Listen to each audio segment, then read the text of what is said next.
Whoa, Imperial Army, time for some World at War gameplay, guys, and my Skype goes off right as I'm trying to do a dramatic intro, but we will roll with it. World at War, best game ever. I'm just going to say that that's an opinion, and I know some people like to bring it into fact, but that's just my opinion.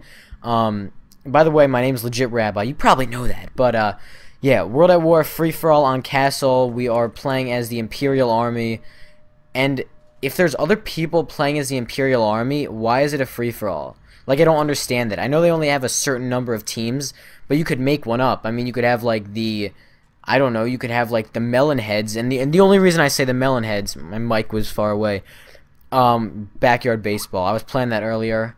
Fucking win. Backyard Baseball. Pablo Sanchez, anyone? Alright, there we go.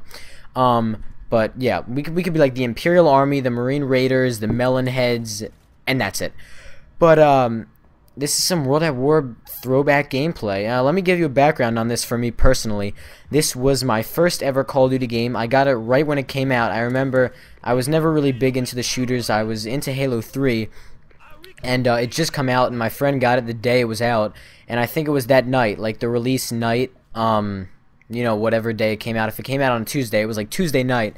And I really just wanted to play it. I got back from my friend's house, and I was like, Dad, I want to get this game.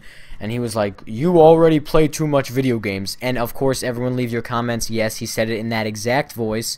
And, anyway, I ended up getting it that night, and I was addicted. And I think I have, like, 7 or 8 days. But if you think about it, 7 or 8 days played. If you think about it, I wasn't really into video games that much, so 7 or 8 days was actually a pretty long time.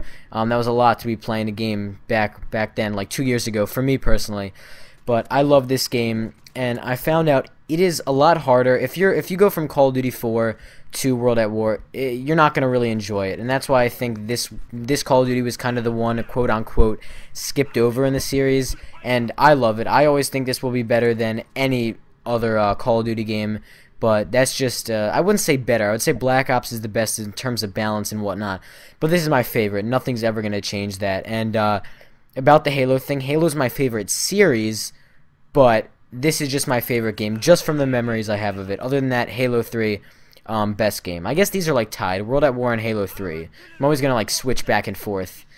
And my mind is wandering to, like, Pablo Sanchez again. Do you think, like, if you created a team that you could, like, do the creative player and have Pablo Sanchez, or would that be like that would be way overpowered? I'm trying to think about that now.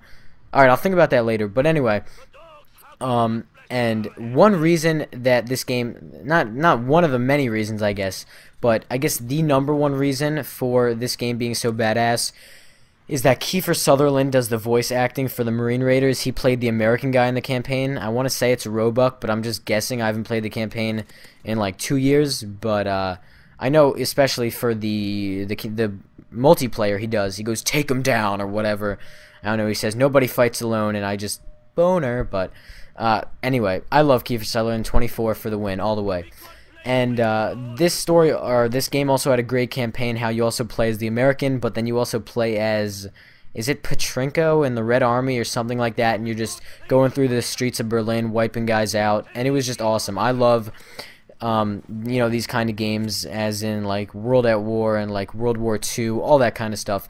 And I was a little bit disappointed with Black Ops, and I should say I should focus it more around the multiplayer than the campaign. It didn't. World at War definitely has the World at War feel, and Black Ops has a little bit more Modern Warfare 2 feel, which I wasn't really happy about. But I guess it's better for the overall game, because if you make a game more like World at War than Call of Duty 4, it's not going to sell as well. That's just the honest truth, and I wish it wasn't like that, but I respect everyone's opinion in that, you know, Call of Duty 4 is just the modern game, and it's the game to be playing.